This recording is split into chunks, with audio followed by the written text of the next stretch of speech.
주일 예배에 나오신 여러분들을 주의 이름으로 환영합니다. 3월 14일 오늘은 사순절 네 번째 주일입니다. 하나님 앞에 예배드리겠습니다. 기도하겠습니다. 하나님 아버지 감사합니다. 오늘도 주님 앞에 우리의 몸과 마음과 정성과 뜻을 다하여 예배자로 섰습니다. 예배하는 이곳에 임재하시고 우리를 기뻐 받아 주옵소서. 우리의 귀를 여시사 우리에게 말씀하시는 주의 음성을 듣게 해 주옵소서. 주님을 만나게 하옵소서. 주님의 큰 은혜 안에 전 이 시간 되게 도와 주옵소서. 예수님의 이름으로 축복하며 기도하옵나이다. 아멘. 찬양하시겠습니다. 우리 찬송가 285장입니다. 우리 통일 찬송가로는 209장 주의 말씀 받은 그날 285장 찬양하시겠습니다.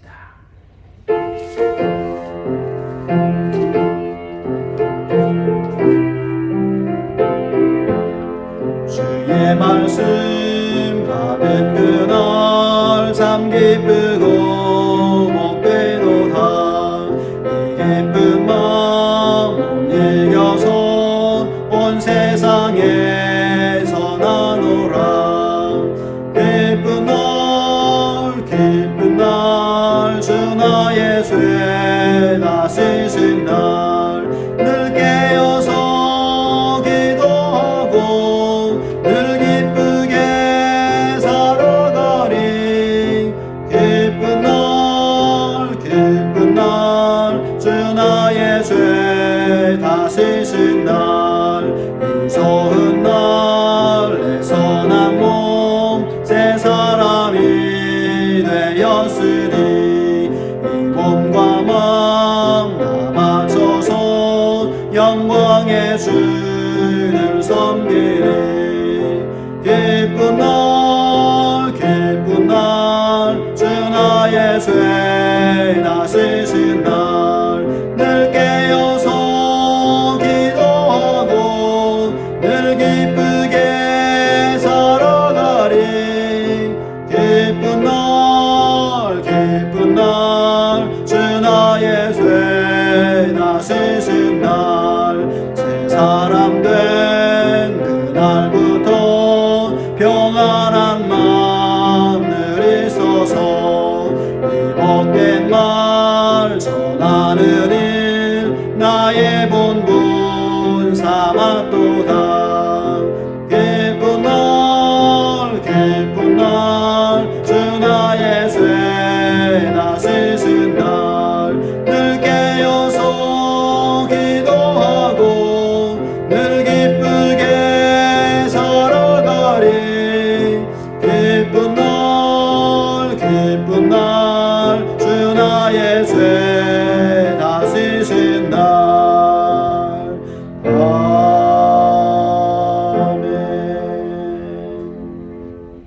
이 시간 하나님 앞에 나아가는데 방해되는 것들이 우리 안에 있으면 정직하게 회개하는 시간을 갖겠습니다.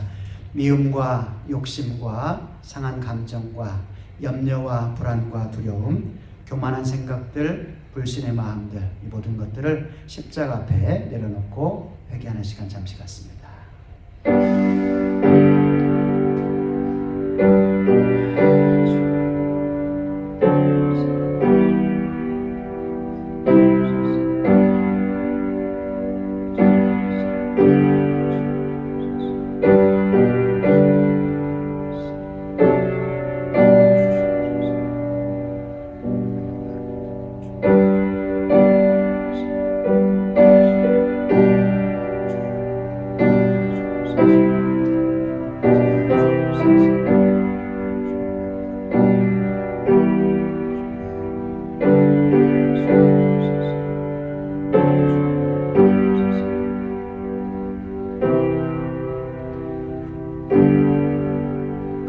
정직히 고백하는 자에게 주시는 주님의 사죄의 말씀입니다.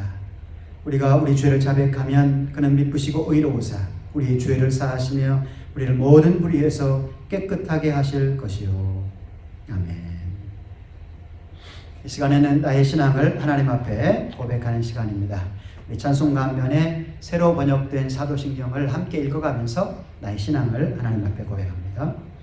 나는 전능하신 아버지 하나님 천지의 창조주를 믿습니다. 나는 그의 유일하신 아들 우리 주 예수 그리스도를 믿습니다. 그는 성령으로 잉태되어 동정녀 마리아에게서 나시고 본디오 빌라도에게 고난을 받아 십자가에 못 박혀 죽으시고 장사된 지 사흘 만에 죽은 자 가운데서 다시 살아나셨으며 하늘에 오르시어 전능하신 아버지 하나님 우편에 앉아 계시다가 거기로부터 살아있는 자와 죽은 자를 심판하러 오십니다.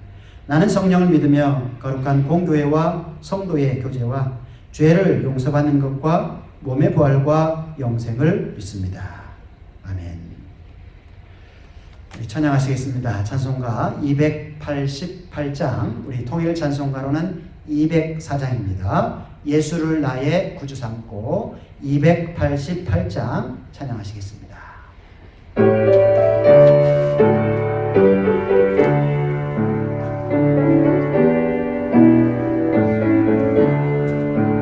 예수를 나의 구주 삼고 성령과 피로써 거듭나니 이 세상에서 내 영혼이 하늘의 영광 누리도다.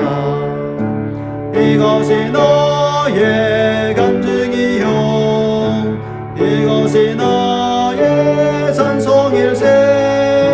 나 사는 동안 끊임없이 그 주를 찬송하리로다. 온전히 주께 맡긴 내 영 사랑의 힘 손을 든든 중에 선산을 왕래하는 것과 하늘의 영광 보리로다.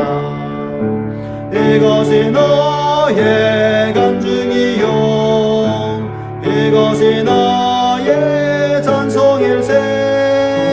나 사는 동안 끊임없이 그 주를 찬송하리로다. 주 안의 기쁨 누림으로 마음의 풍랑이 잔잔하니 세상과 나는 간 곳 없고 구속한 주만 보이도다. 이것이 너의 간증이요 이것이 나의 찬송일세. 나 사는 동안 끊임없이 그 주를 찬송하리로다.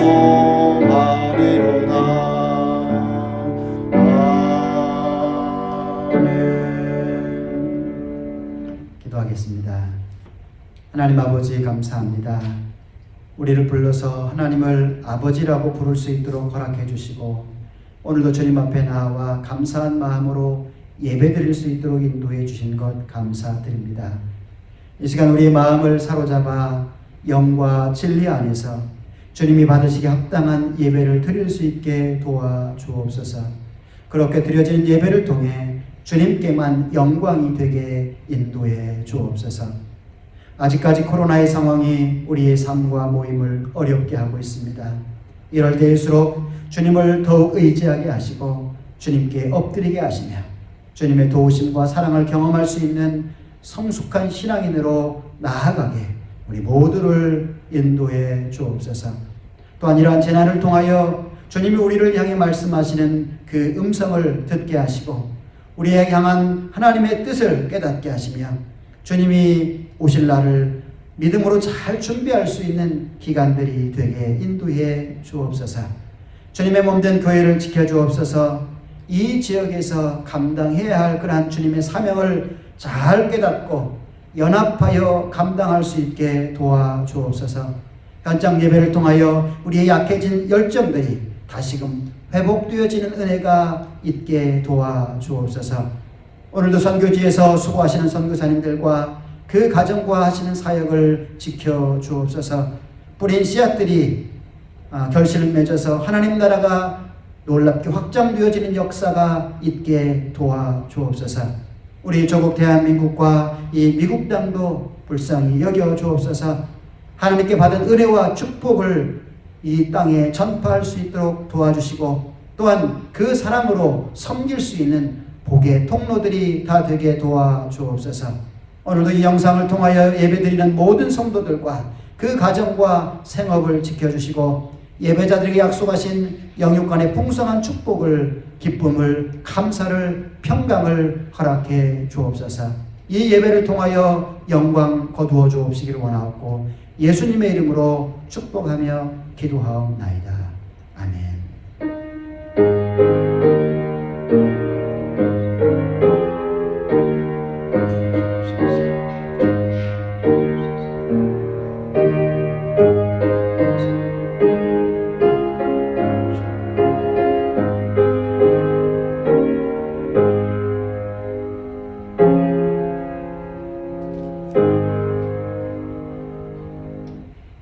이 시간 주님 앞에 예물 드리는 시간입니다. 우리 각 가정에서 정성껏 준비하셨다가 우리 교회로 보내주시면 재정부에서 잘 처리하도록 하겠습니다. 우리 봉헌 찬양합니다. 내가 주인 삼은.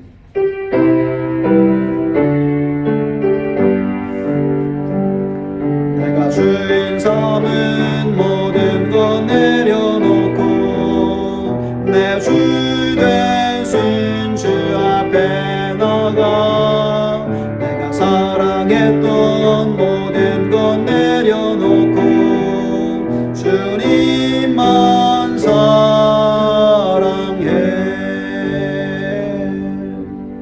만복의 근원 되신 우리들의 아버지 하나님, 우리의 삶에 베풀어 주신 만 가지 은혜와 사랑 생각하며 오늘도 정성 모두 주 앞에 예물을 드리오니 이 예물을 기뻐 받아 주옵소서. 우리가 가진 전부를 하나님께서 주셨다라는 믿음으로 10의 1주를 드린 심령이 있습니다. 또한 범사에 가신 모든 일들 속에서 감사의 조건들을 찾아 감사 예물을 드린 심령이 있습니다.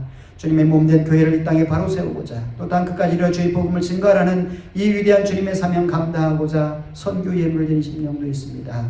이 예물에는 성도들이 삶의 현장에서 흘린 수고와 땀이 담겨 있습니다. 기쁘게 받으시고 약속하신 영육간의 축복을 풍성히 더하여 주옵소서. 주님의 선한 사역을 위하여 여러모로 애쓰고 수고하고 있는 모든 손길들의 그 수고 또한 헛되지 않고 하늘에 상달되게 하시며 들어가도 나아가도 복을 받으며 각 가정과 생업과 영육이 복을 받는 복의 사람들이요 받은 복을 베풀며 나누며 살아가는 복의 통로들이 다 되게 도와주옵소서. 복의 근원 되신 예수님의 이름으로 축복하며 기도하옵나이다. 아멘. 예, 사순절 네 번째 주일 우리에게 주신 하나님 말씀은 욥기 21장입니다. 구약성경 782페이지, 781페이지, 2페이지 욥기 21장 말씀입니다. 욥기 21장 7절부터 16절 말씀까지 읽겠습니다. 구약성경 781페이지 욥기 21장 7절부터 16절 말씀까지 함께 읽겠습니다. 어찌하여 악인이 생존하고 장수하며 세력이 강하냐? 그들의 후손이 앞에서 그들과 함께 굳게 서고 자손이 그들의 목전에서 그러하구나. 그들의 집이 평안하여 두려움이 없고 하나님의 매가 그들 위에 임하지 아니하며 그들의 수소는 새끼를 베고 그들의 암소는 낙태하는 일이 없이 새끼를 낳는구나. 그들은 아이들을 양떼같이 내보내고 그들의 자녀들은 춤추는구나. 그들은 소고와 수금으로 노래하고 피립으로 즐기며 그들의 날을 행복하게 지내다가 잠깐 사이에 스올에 내려가느니라. 그러할지라도 그들은 하나님께 말하기를 우리를 떠나소서 우리가 주의 도리 알기를 바라지 아니하나이다. 전능자가 누구이기에 우리가 섬기며 우리가 그에게 기도한들 무슨 소용이 있으랴 하는구나. 그러나 그들의 행복이 그들의 손 안에 있지 아니하니 악인의 계획은 나에게서 멀구나. 아멘.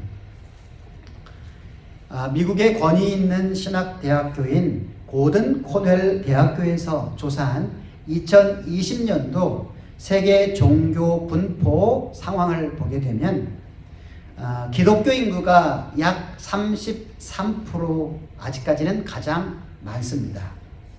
물론 이 숫자에는 캐톨릭이 다 포함된 숫자입니다. 그 뒤로 이슬람인, 즉 무슬림이 약 24%입니다. 50년 전에 비하면 기독교는 거의 제자리이고요. 무슬림은 약 8.3%가 증가한 숫자입니다. 이슬람이 굉장히 폭발적으로 증가하고 있습니다. 그 뒤로는 힌두교와 불교가 따릅니다. 좀 구체적으로 대륙별로 살펴본다면 남미가 약 92%가 기독교인이라고 하고요.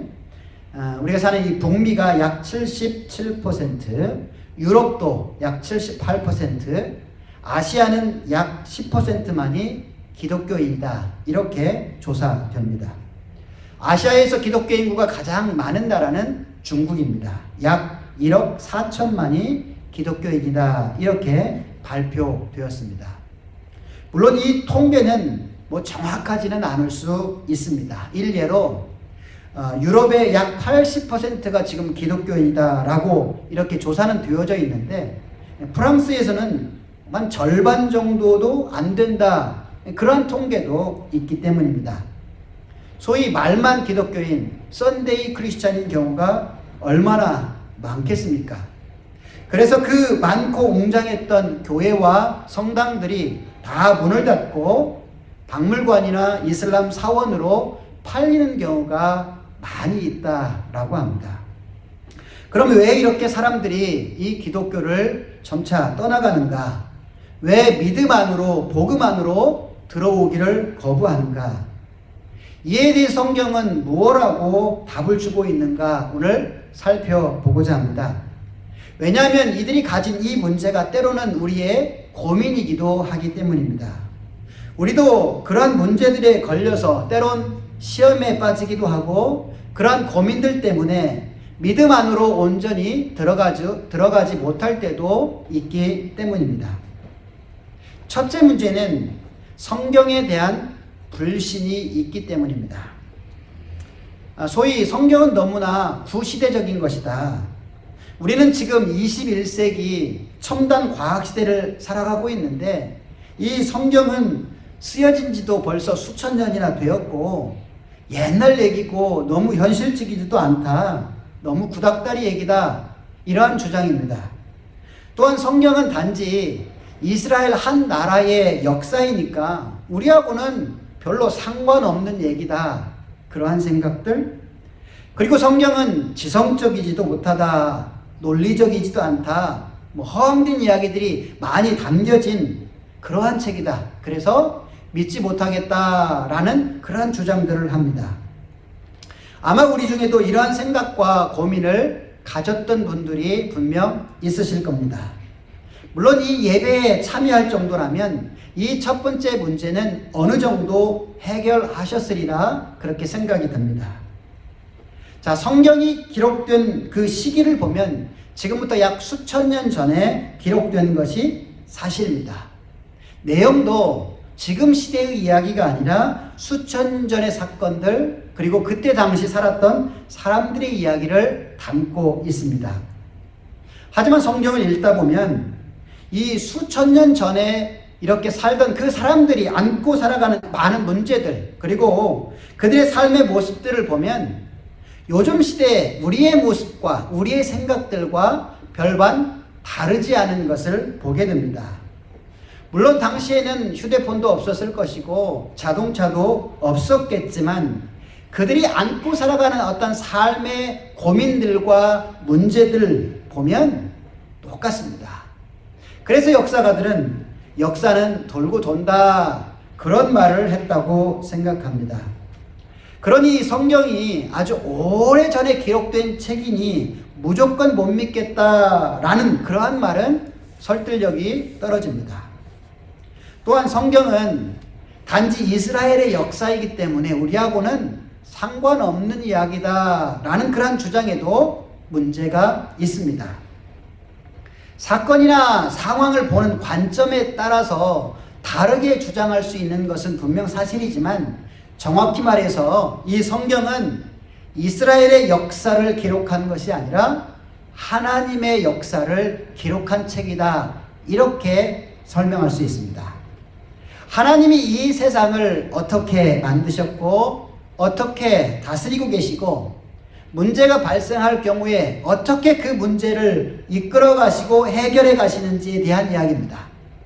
어떻게 하나님은 당신의 백성을 선택하시고 얼마나 사랑하시는지, 또 왜 이 땅에 오셔야만 했는지, 어떻게 구원하시는지 그 내용이 담겨진 책이기 때문입니다. 이스라엘 나라나 이스라엘 사람들이 이 성경의 주인공이 아닙니다. 주인공은 하나님이십니다. 예수님이십니다. 그러니 이 책은요, 하나님의 책이고 하나님의 말씀인 것입니다. 자, 그리고 성경은 지성적이지 못하다, 논리적이지 못하다, 허황된 얘기들이 많다, 그래서 못 믿겠다 라는 그 주장에도 문제가 있습니다. 물론 성경에 기록된 여러 가지 기적들 때문에 그러한 주장, 그러한 생각들을 할 것입니다. 하지만 이러한 똑같은 기적은 아니지만 요즘 시대에도 이러한 기적들이 얼마나 많이 일어나는지 모릅니다. 우리가 다 알지 못해서 그렇지 세계 곳곳에서는 우리의 이성을 뛰어넘는 놀라운 일들이 수도 없이 일어나고 있는 것이 현실입니다. 자, 그리고 근본적으로도 이 지성적이지 못하다, 이 지성적인 것에 대한 정의가 문제가 있습니다. 보통 우리가 학교에서 배운 것은 지성적이고 그러지 못한 것은 비지성적이다라는 편견을 갖고 있습니다. 그래서 이미 우리의 이 지식 체계 속에서 학교에서 과학 시간에 배운 그러한 진화론은 지성적인 것이고 교회에서 배운 이 창조론은 비지성적인 것이다라는 인식이 이미 우리 가운데 있습니다. 그래서 교회에서, 성경에서 이 세상은 하나님이 창조하신 것이고 사람들도 하나님이 만든 것이다, 이 말 자체를 받아들이지를 못하는 겁니다. 왜요? 이미 비지성적인 것이라고 생각하고 아예 귀를 닫아버리기 때문인 것이죠.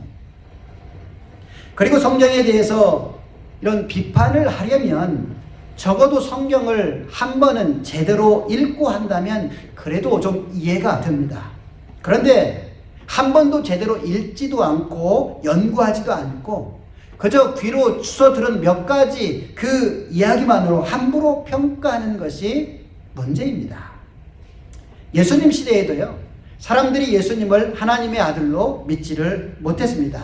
그래서 예수님께서 그들을 향해서 이렇게 말씀하셨습니다. 요한복음 5장 46절 7절을 보면 너희가 모세를 믿었더라면 나를 믿었으리니 이는 그가 내게 대하여 기록하였기 때문이다. 그러나 그의 글도 믿지 아니하거든 어찌하여 너희들이 나를 믿을 수 있겠느냐라고 말씀하셨습니다. 미국의 변호사이자 장군이자 정치가이자 작가인 루이스 월리스라는 그러한 사람의 이야기를 우리는 자주 듣습니다. 그는 원래는 예수님을 믿지 않았던 사람입니다. 아니, 예수님을 믿는 사람을 혐오하는 그러한 사람이었습니다. 그래서 예수가 틀렸다, 이 성경은 이 거짓이다 라는 것을 증명하려고 이 성경을 읽고 연구하기를 시작하였습니다. 하지만 성경을 읽으면 읽을수록, 연구하면 연구할수록 예수님이 하나님의 아들이시고 우리의 구원자라는 사실을 믿게 되었고 이 성경은 하나님의 말씀으로 된 것이다 라는 것을 인정하게 되었습니다. 그리고 이전까지 자신이 가지고 있었던 이 성경은 거짓이다 라는 그러한 생각이 얼마나 교만했는지를 깨닫고 그가 고백하는 마음으로 쓴 작품이 바로 벤허입니다. 그런 이 작품을 통해서 예수님이 하나님의 아들이시다라는 사실, 그리고 이 성경은 하나님의 말씀이다라는 사실을 사람들에게 외쳤던 것입니다. 혹시 이 영상을 보시는 여러분 중에도 이 예수님을 하나님의 아들로, 그리고 이 성경을 하나님의 말씀으로 믿지 못하는 분들이 계시다면 그런 불신의 말들을 하기에 앞서서 이 성경을 한번 제대로 정독하고 읽고 나서 그런 말을 하시기를 바랍니다. 그렇다면 그런 과정 속에서 하나님의 감동으로 성경은 구시대적이다, 단지 이스라엘의 책이다, 아니면 비이성적이다, 이러한 편견이 다 깨질 것입니다. 그리고 성경은 바로 오늘 나에게 주시는 하나님의 말씀이다. 나를 살리는 이 능력의 말씀으로 깨닫게 되고 믿게 될 것입니다. 이러한 놀라운 은혜와 역사가 우리 가운데 있기를 간절히 바랍니다. 또 둘째로, 이 사람들이 복음을 받아들이지 않고 하나님을 무시하고 거절하면서 이 믿음 안으로 들어오지 못하는 이유는 하나님을 온전히 이해하지 못하기 때문이다 라는 그러한 주장을 합니다. 오늘 본문 15절을 보면 이렇게 얘기하죠. 전능자가 누구이기에 우리가 그를 섬길까? 라는 말을 합니다. 이러한 사람들은 이러한 질문을 가지고 있습니다. 만약 하나님이 계시다면 어떻게 이 세상에서 일어난 끔찍한 전쟁이 그냥 일어날 수 있도록 하나님은 내버려 두시고 계시나? 하나님은 공의로우신 분이라고 하는데 어떻게 악한 사람들은 잘 먹고 잘 사는데 정말 착하고 선한 사람들은 고통받는데도 그냥 가만히 계시는가? 하나님은 사랑이 많으신 분이시라면서 선하고 착한 사람들이 고통을 받고 서럽게 죽어가고 있는데 왜 그들을 그냥 방치하시는가? 나는 도저히 그런 하나님을 이해할 수 없다. 그래서 결론을 내립니다. 하나님은 계시지 않는다.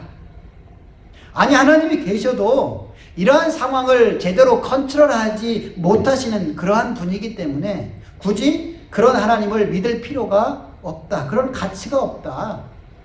악하게 사는 사람도 저렇게 잘 먹고 잘 사는데 굳이 하나님을 섬기려고 애쓸 필요가 있겠는가? 이러한 마음을 갖는 것이죠. 하지만 이러한 주장은 전제부터, 출발부터 문제가 있습니다. 이렇게 주장하는 것은 우리가 하나님을 온전히 이해할 수 있다라는 그 사실을 전제로 할 때 이렇게 말할 수 있는 것이죠. 그런 다음에 하나님께서 내가 해야 된다라고 생각했던 것을 하지 않으니까 하나님은 존재하지 않다거나 하나님은 무능력한 분이다. 이렇게 이해할 수 있다라는 것이죠. 물론 누구도 이 하나님이 왜 그러실까라는 완벽한 답변을 하지 못할 수 있습니다. 하지만 우리가 하나님이 왜 그러시는지 이해를 하지 못한다고 해서 하나님이 존재하지 않으시는 것은 분명 아닙니다. 또한 우리가 원하는 대로 일이 진행되지 않는다고 해서 하나님이 능력이 없으신 것 또한 아닙니다. 마치 태양이 구름에 가려 있어서 보이지 않는다고 해서 태양이 없다라고 그러한 말을 하는 사람을 보면 어떤 생각이 들까요? 또 하얀 눈을 한 번도 보지 못한 사람이 이 눈이라는 것은 아예 없다라고 말한다면 그 사람을 보면 어떤 생각이 들까? 에이, 어리석은 사람 보소. 보지 못했다고 어찌 없다라고 말할 수 있는가? 이런 생각이 드는 것이 당연할 것입니다. 하나님도 마찬가지입니다. 하나님은 우리의 이성과 우리의 이해와는 상관없이 계시는 분이십니다. 스스로 계시는 분이십니다. 또한 하나님은 우리가 바라는 대로 일하셔야만 하는 분이 아니라는 것입니다. 하나님은 당신의 뜻대로, 당신이 원하는 대로, 당신의 방법대로, 당신의 때에 따라서 일을 하시는 그러한 분이시기 때문입니다. 또한 지금은 당장 불합리하다라고 생각되는 그러한 일들도요, 이제 시간이 지나면 먼 훗날 그 일이, 그 상황이 가장 합리적이다라고 생각되기도 한다는 것입니다. 자, 우리의 이성에는요, 한계가 있습니다. 우리의 지성에는, 우리의 지식에는, 우리의 이해에는 한계가 있기 때문에 그렇습니다. 하나님의 뜻과 방법은 우리의 이해와 우리의 이성과 지성을 초월하기 때문에 우리는 도저히 이해되지 못할 수 있다라는 사실을 인정해야 합니다. 더욱이 우리가 하나님을 온전히 이해할 수 있다라면요, 하나님은 우리보다 큰 존재가 결코 될 수가 없습니다. 만약 하나님은 우리가 이해할 수 있는 것, 또 우리가 생각하는 것들만 하시는 분이다 라고 한다면 하나님은 우리가 섬겨야 할 신이 아니고 우리의 종밖에 되지 않는다라는 사실입니다. 하나님의 뜻과 일하시는 것을 온전히 이해할 수 없다라는 이 사실에서 우리가 생각해야 하는 것은 하나님이 존재하지 않거나 아니면 하나님이 무능력하다라는 생각을 가져야 할 것이 아니라 오히려 우리의 이성과 지성이 아담의 타락 이후로 그만큼 부족하고 심하게 손상되었기 때문이다라는 사실을 인정해야 한다는 것이죠. 그리고 하나님이 마치 계시지 않은 것처럼 보이는 것은 우리의 눈이 죄와 욕심으로 인해서 깨졌기 때문에, 약해졌기 때문에 보지 못한다라는 사실 또한 인정해야 합니다. 또한 하나님이 악인에 대해서도 그저 수수방관하시는 것처럼 보이는 것은 이 세상 한 사람까지도 구원하시기 위해서 하나님은 지금도 참고 기다리고 계신다라는 사실을 알 필요가 있습니다. 요나서를 보면 그 하나님의 마음을 우리가 충분히 알 수 있습니다. 당시 이 아수르의 수도였던 니느웨는요, 악한 성읍으로 유명하였습니다. 그 성 안에 살던 사람들은 그저 악랄하기로 유명했습니다. 그런 악한 성읍이 하나님의 심판을 받고 멸망당해야 될 것은 너무나도 당연한 이치입니다. 이때 하나님은 요나에게 한 가지 미션을 주십니다. 이 악한 니느웨 성에 가서 하나님의 경고의 메시지를 전하라는 그러한 말씀을 듣습니다. 하지만 요나는 가기 싫어했습니다. 왜냐하면 그들이 하나님의 경고를 듣고 회개를 하면 하나님이 내리셔야 할, 그 악한 자들에게 내리셔야 할 하나님의 이 심판을 거두실 것을 알고 있었기 때문이었습니다. 그래서 요나는 도망쳤죠. 하지만 하나님은 그를 다시금 붙잡아서 이 니느웨 성으로 보내서 하나님의 경고를 선포하게 합니다. 이때 이 요나가 가장 싫어하는 일이 일어나게 됩니다. 그 악한 성읍에 살던 그 니느웨 사람들이 이 하나님의 경고의 메시지를 듣고 회개하기를 시작합니다. 그러자 하나님께서 당신의 이 심판의 마음을 바꾸어서 그 심판을 내리지 않겠더라고 이 요나에게 말을 합니다. 이 하나님의 결정을 들은 이 요나는 화를 냅니다. 하나님, 내가 이미 말하지 않았습니까? 이 악한 니느웨 사람들이 하나님의 경고를 들으면 회개할 것이 뻔하고, 그럼 하나님은 자비로우셔서 하나님의 재앙을 내리지 않으실 줄 내가 알고 도망친 거 아닙니까? 차라리 내 생명을 거두어 가십시오. 이때 하나님이 이런 말씀을 하십니다. 네가 성내는 것은 결코 옳지 않다. 이 큰 성읍 니느웨에 분별력이 없어서 죄악에 빠져있는 이 12만 명의 이 생명을 재앙을 내려서 다 멸망시키는 것이 내가 원하는 것이 아니고 그들이 돌이켜 회개함으로 인하여 구원받는 것이 내 진짜 뜻이고 마음이다 라고 분명하게 밝히셨습니다. 이게 우리가 믿는, 섬기는 하나님이십니다. 이게 하나님이 지금도 참고 계시는 이유입니다.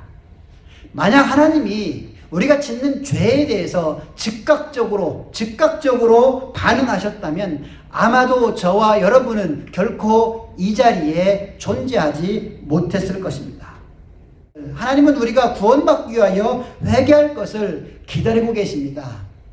가장 좋은 때를 위해서 지금도 오늘도 참고 기다리고 계신다는 사실을 우리가 알아야 합니다. 그러니 하나님이 가만히 계시는 것이 우리의 원망거리가 아니라 오히려 우리의 감사의 조건이 되어야 한다는 것이죠. 세 번째로, 하나님을 거부하고 복음을 받아들이지 못하는 사람들, 이러한 생각으로 이렇게 말을 합니다. 오늘 본문 14절, 15절 말씀, 오늘 본문 14절, 15절 말씀 우리 함께 읽도록 합니다. 그들은 하나님께 말하기를 우리를 떠나소서, 우리가 주의 도리 알기를 바라지 아니하나이다. 전능자가 누구이기에 우리가 섬기며 우리가 그에게 기도한들 무슨 소용이 있으랴 그렇게 말한다라고 말하고 있습니다. 이 말을 들어보면 참 하나님에 대해서 무례하고 거만하다. 이 악인들이 이렇게 하나님을 향하여서 거만하게 말하고 있는 그 이유는요, 현재 그들의 삶이요 정말 풍요롭습니다. 잘 먹고 잘 사니까 하나님이 굳이 필요 없다라고 느끼기 때문에 이러한 막말을 하고 있다라는 것이죠. 7절부터 그렇게 이 그들의 모습을 기록해 놓고 있는데요. 어찌하여 악인이 생존하고 장수하며 세력이 강하냐. 그러니까 악인이 잘 먹고 잘 살고 있다라는 그런 말입니다. 또 오래 사는 거예요. 악인이. 8절에 보면 그들의 후손이 앞에서 그들과 함께 굳게 서고 자손이 그들의 목전에서 그러하구나. 이 악인들 뿐만 아니라 그 자식들도 잘 되는 거예요. 잘 먹고 잘 사는 거예요. 9절에 그들의 집이 평안하여 두려움이 없고 하나님의 매가 그들 위에 임하지 아니하며. 악인들이 악한 일을 하는데도 하나님이 벌하시지 않고 심판하시지 않고 그냥 편안하게 잘 사는 것을 말하고 있습니다. 10절 그들의 수소는 새끼를 베고 그들의 암소는 낙태하는 일이 없이 새끼를 잘 낳고 있다. 불의한 일을 해도 그들의 재산이 점점 늘어나가지고 잘 먹고 잘 살고 있다. 그런 말이 계속 이어지죠. 11절 12절에 그들은 아이들을 양떼같이 내보내고 그들의 자녀들은 춤추는구나. 이렇게 부정부패로 악한 일을 하면서 살아도 자식들이 좋은 대학에도 가고 또 뭐 좋은 직장에도 취직하고 하는 비즈니스들도 잘 된다라는 말이에요. 13절에 그들의 날을 행복하게 지내다가, 한마디로 말하면 악인들이 지금 만사형통하며 살고 있다라는 거예요. 그것도 하나님을 믿지도 않고 하나님에 대해 관심도 없는 악인들이 그렇다는 겁니다. 그러다 보니까 자연스럽게 이런 마음이 들죠. 14절 15절 다시 보면 그들이 하나님께 말하기를 우리를 떠나십시오. 우리가 주의 도에 관심도 없습니다. 전능자가 누구이기에 우리가 그를 섬기겠습니까? 우리가 그에게 기도한들 우리에게 무슨 유익이 있겠습니까? 그런 생각들을 가진다는 거죠.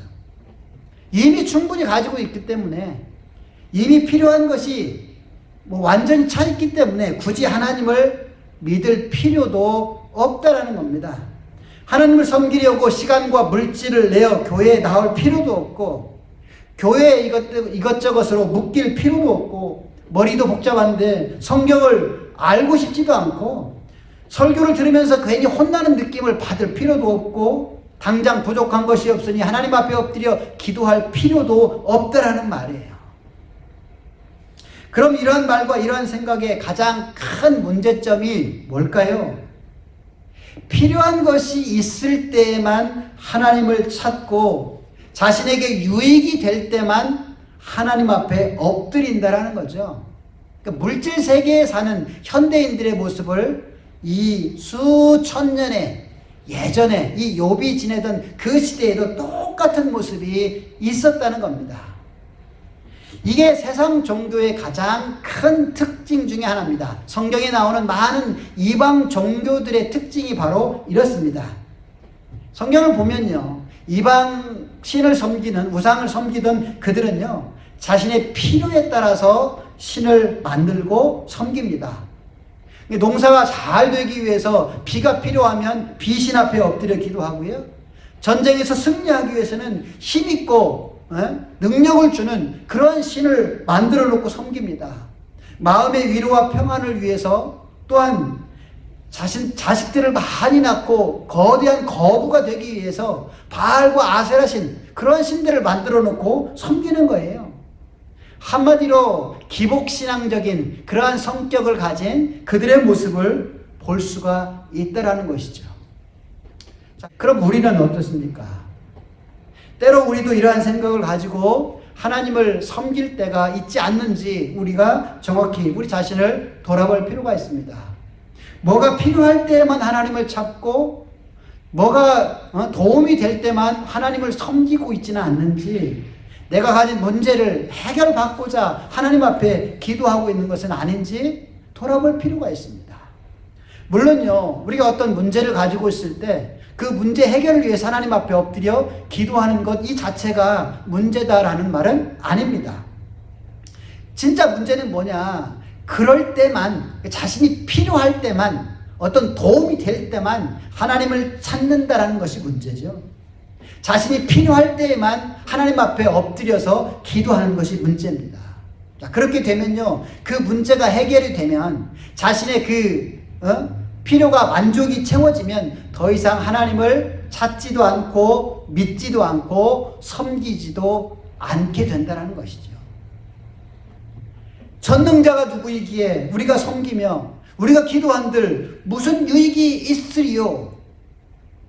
우리 하나님은 우리가 이러한 악한 사람들이 이러한 마음을 가지고 믿고 섬길 수 있는 그러한 분이 결코 아니다라는 사실입니다. 하나님은 이 구절에 적힌 대로요, 전능자이십니다. 그 전능하심으로 이 세상 만물을 창조하신 창조주 되십니다. 그리고 지금도 이 세상 만물을 다스리고 계시는 주권자 되십니다. 뿐만 아니라 우리를 죄에서 구원하시기 위하여 당신의 아들을 이 땅에 보내시고 우리를 구원해 주신 사랑의 하나님이십니다. 그리고 또 우리를 위하여 죽음 권세를 이기시고 부활하신 분이십니다. 그리고 하나님의 때가 되면 이 땅에 다시 오셔서 우리를 심판하실 심판주가 되십니다. 이 사실만으로도 우리는 하나님을 믿고 섬겨야 합니다. 우리가 그분의 뜻과 역사를 온전히 이해하지 못할지라도 그것이 하나님을 거부하는 이유가 되어서는 아니 됩니다. 오히려 우리의 연약함을 인정하며 그럴 때일수록 더욱 하나님 앞에 엎드려서 도움을 요청해야 합니다. 그리고 이제는 우리의 유익이나 필요에 따라서 하나님을 찾거나 기도하는 그러한 어린아이 수준의 그 신앙에 머물러서는 아니 됩니다. 내 필요에 따라서가 아니라 하나님이 나의 창조주이시기 때문에, 하나님이 이 세상을 주관하시는 주권자이시기 때문에 그 이유만으로도 우리가 하나님을 섬길 수 있어야 합니다. 그리고 이게 진짜 신앙이 아닐까. 말씀을 뵙습니다. 사순절을 보내면서 우리가 믿음의 자리로 나아가는데 방해되는 이러한 요소들이 우리 안에 있으면 이 십자가 앞에 다 내려놓는 그러한 기간들이 되었으면 좋겠습니다. 이 성경은 수천 년 전에 쓰여진 아주 오래된 구식이고 이스라엘만의 역사고 지성적이지 못하다, 이러한 편견을 십자가 밑에 내려놓읍시다. 성경은 살아계신 하나님의 말씀이요 우리의 영혼을 살리는 능력의 말씀임을 믿음으로 기억하십시다. 또한 세상이 돌아가는 꼴을 보니 하나님이 계시지 않다거나 하나님이 아무런 영향력을 미치지 못하는 무기력한 존재다라는 이 편견 또한 버리십시오. 하나님은 창세 전부터 스스로 존재하시는 분이시고, 하나님이 능력이 없어서 가만히 계시는 것이 아니라 우리를 구원하시기 위하여 지금도 참고 기다리고 계신다라는 사실을 기억해야 합니다. 그리고 나의 필요에 따라서 하나님을 찾고 나의 이익을 위해서 하나님 앞에 기도하는 이 초보적인 이 신앙의 모습을 버려야 합니다. 하나님을 마치 이방 우상처럼 생각하고 그렇게 대해서는 아니 됩니다. 하나님은 우리를 창조하신 분이시다. 지금도 이 세상을 주관하시는 분이시다.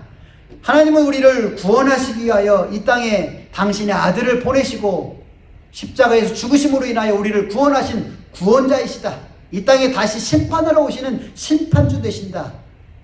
그러한 하나님, 그 사실 하나만으로도 우리가 하나님을 믿고 섬기는 것이 마땅하다라는 사실을 잊지 말아야 합니다. 그래서 우리 모두가 하나님을 알고 하나님을 믿어서 이 땅에서 누릴 이 물질적인 축복이 아니라 영원한 생명, 이 구원의 축복을 다 경험하는 복된 사순절 되기를 주의 이름으로 축원을 드립니다. 기도하겠습니다. 하나님 아버지, 우리의 믿음 없음을 불쌍히 여겨 주옵소서. 우리의 어리석고 교만함을 긍휼히 여겨 주옵소서. 우리의 믿음을 방해하는, 우리가 믿음의 깊은 단계로 나아가는데 방해되는 이러한 모든 것들을 이 십자가 앞에 다 내려놓게 도와 주옵소서. 성경을 하나님의 말씀으로 믿고 우리의 영혼을 살리는 능력 있는 말씀으로 그 말씀 속에서 주님을 만나게 해 주옵소서. 또한 세상의 불합리한 모습을 보면서 하나님의 존재를 의심하거나 하나님의 공의를 불신한 우리의 마음을, 편견을 제거해 주옵소서. 우리의 믿음의 눈을 활짝 열어주사 우리의 삶에 역사하시는 하나님, 지금도 살아서 우리와 함께 하시는 그 하나님을 보게 해주시며 그 하나님께서 우리를 위하여, 구원을 위하여 지금도 참고 기다리고 계신다라는 사실을 깨닫게 해 주옵소서. 또한 우리의 유익이나 우리의 필요에 따라서 하나님을 섬기는 이러한 초보적인 신앙을 버리고 우리가 우리의 하나님 되신 다른 그 이유 하나만으로도 우리가 하나님을 섬길 수 있는, 하나님을 믿을 수 있는, 따를 수 있는 성숙한 신앙인들로 서게 도와 주옵소서. 이런 주님의 은혜와 사랑과 믿음을 회복하는 복된 사순절이 되기를 원하옵고 예수님의 이름으로 축복하며 기도하옵나이다. 아멘. 교회 소식을 공유합니다. 예, 오늘은 사순절 네 번째 주일입니다. 사순절이 어떤 절기인지를 잊지 말고 예수님이 왜 이 땅에 오셔서 십자가를 지셔야 했는지, 누구를 위함인지 깊이 묵상하고요. 그 사실에 감사하고 또 기도하면서 또 부활을 소망하면서 경건하게 보낼 수 있기를 바랍니다. 새벽 기도회가 화요일부터 토요일까지 오전 6시에 진행되고 있습니다. 잊지 마시고 많이 나오셔서 함께 기도할 수 있기를 바랍니다. 수요 예배는 당분간 동영상을 통해 드리시기를 양해 바랍니다. 매일 저녁 기도회 잊지 마시고요. 기도하는 시간들을 자꾸 이렇게 늘려서 여러 중보의 기도의 제목들도 가지고 기도에 동참해 주시기를 부탁을 드립니다. 헌금을 보내주시는 분들 감사를 드립니다. 책에 KUCM을 쓰셔서 보내주시면 우리 재정부에서 잘 처리하도록 하겠습니다. 우리 교회 홈페이지 있습니다. kucm.onmam.com 우리 자막으로 주소를 띄울 테니까요. 들어가셔서 선교 소식들, 또 우리 예배 동영상들, 또 주보들 이런 것들이 다 거기에 있습니다. 보시면서 참조하시기를 바랍니다. 또 오늘 주일 14일 예배 후에 우리 운영위원회로 모일 예정입니다. 또 우리 교우들 중에 여러 가지 어려움 속에 있는 또 우리 몸이 아픈 분들을 위해서 함께 중보 부탁드립니다. 우리 조선자 집사님 남편 우리 락렌 게시올라 이분 위해서 기도해 주시고요. 우리 김범숙 성도님, 김인재 집사님 부인, 또 우리 클라이드 툰 우리 이현옥 성도님 남편을 위해서도 우리 함께 중보하고 기도 부탁을 드립니다. 우리 선교지 위해서도요 함께 기도하는 거 잊지 마시고 정말 힘써 기도 부탁을 드립니다. 이 시간 이러한 여러 기도의 제목들을 가지고 우리가 잠깐 소리내어서 통성으로 기도하겠습니다. 하나님 아버지 감사합니다. 주님의 은혜와 사랑이 우리 가운데 풍성이 넘치기를 원합니다. 하나님 아버지, 우리가 하나님을 섬기고 주님 앞에 가까이 나아가는데 방해되는 요소들이 얼마나 많은지 모릅니다. 이러한 부정적인 여러 편견과 요소들 때문에 아예 이 믿음 안으로 들어오기를 거부하는 사람들도 참 많이 있습니다. 이러한 요소들을 우리가 다시 한번 점검할 수 있도록 주여 도와주시옵소서. 이 성경은 그저 옛날 구닥다리 얘기가 아니고 이 이스라엘만의 얘기가 아니고 하나님의 이야기다 라는 사실, 또한 우리의 삶에 늘 말씀하시는, 우리 가운데에 정말 역사하시는 그 하나님의 말씀으로 아멘으로 잘 받을 수 있도록 주님 도와주시옵소서. 또한 하나님 아버지, 또 우리 마음속에 있는 모든 이 편견들, 이러한 것들을 다 십자가 앞에 내려놓고 정말 하나님을 바로 바라볼 수 있도록, 또한 우리 가운데 우리를 구원하시기 위하여서 역사하시고 찾아오시고 십자가를 지시고 지금도 지키시고 보호해 주시는 하나님을 정말 영접함으로 인하여서 주님을 알게 하시고 믿게 하시고 구원함의 감격 속에 살아갈 수 있는 이런 사순절이 될 수 있도록 주여 도와주옵소서. 여러 어려움 속에 있는 우리 교우들을 일일이 기억하여 주시고 주님과 동행함으로 인하여 주님이 주시는 세임과 능력을 통하여서 이런 어려움들을 잘 극복할 수 있도록 주님께서 함께 하시며 선교지들도 하나님의 이 도우심을 통하여서 하나님의 역사하심을 증언하는 믿음의 사람들, 그들의 사역들, 교회들 다 될 수 있도록 주여 도와주시고 역사하여 주옵소서. 우리의 예배를, 우리의 가정을, 또한 우리의 세급들을 주님 지켜주시고 돌보아 주시옵소서. 우리 배회 찬양하겠습니다. 우리는 사랑의 대로.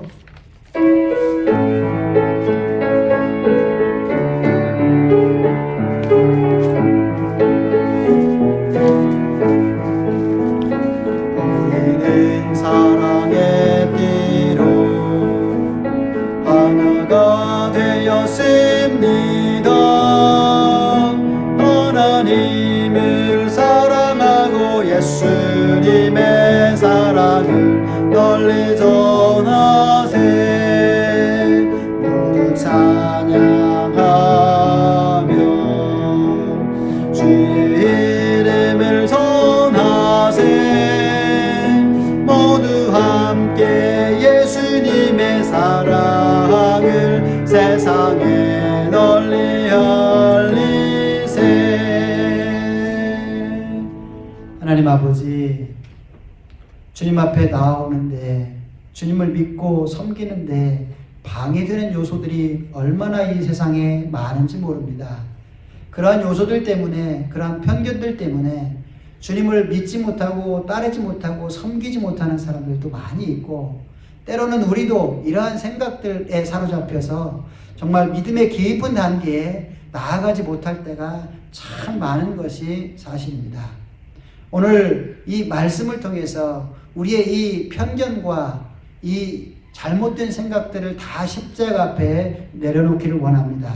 성경은 구시대적이고 비이성적인 이스라엘의 역사만이 아니라 하나님의 말씀이고 하나님의 역사임을, 또한 우리를 살리는 능력 있는 말씀임을 잊지 않고 믿음으로 잘 받게 해 주옵소서. 또한 이 세상에 돌아가는 이러한 일들을 보면서 하나님이 계시지 않다거나 하나님이 무능력하시다거나 그러니 믿지 않겠다라는 이런 안타까운 마음들을 십자가 앞에 내려놓게 도와주시옵소서.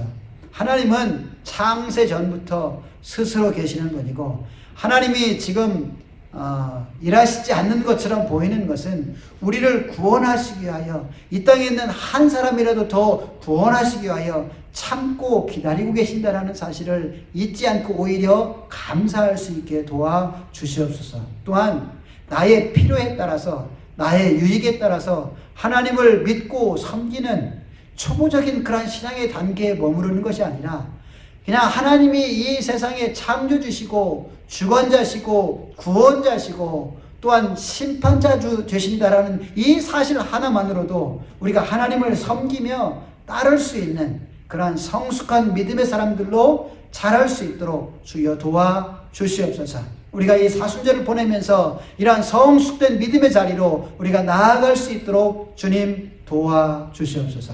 지금은 우리를 죄에서 구원하시기 위하여 이 땅에 오사 십자가를 주신 우리 주님 예수 그리스도의 은혜와 그 아들을 주시기까지 우리를 사랑하신 아버지 하나님의 그 크신 사랑하심과 이 사실을 깨닫고 오늘도 믿음 안에 살도록 인도하시는 성령님의 교통하심과 위로하심이 어리석은 생각과 편견을 다 십자가 앞에 내려놓고 성경이 하나님의 말씀이요, 하나님은 지금도 살아 역사하시고 우리를 위하여 참고 기다리고 계시며, 또한 우리의 필요에 따라서가 아니라 하나님이 우리의 하나님 되신다라는 그 사실만으로도 주님을 섬길 수 있는 그런 성숙된 신앙으로 자라기로 결단하는 모든 성도들과 그 가정과 한 인생을 위해와 피값 주고 세우신 주님의 몸된 교회와 우리 조국 대한민국과 이 땅 위에 오늘도 선교 현장에 수고하시는 모든 선교사님들과 그 가정과 하시는 사역 위에 영원토록 함께 하옵시길 간절히 축원하옵나이다. 아멘.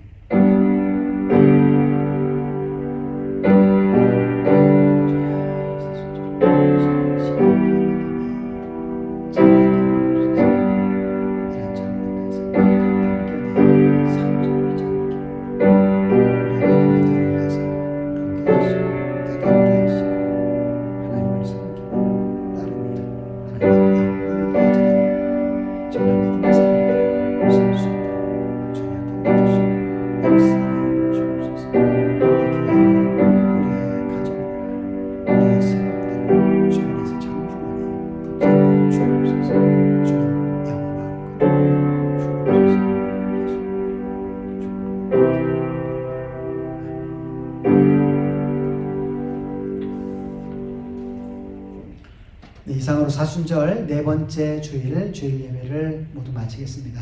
우리 각 가정에서 늘 평안하시고 또 건강한 삶을 사시기를 바랍니다. 감사합니다.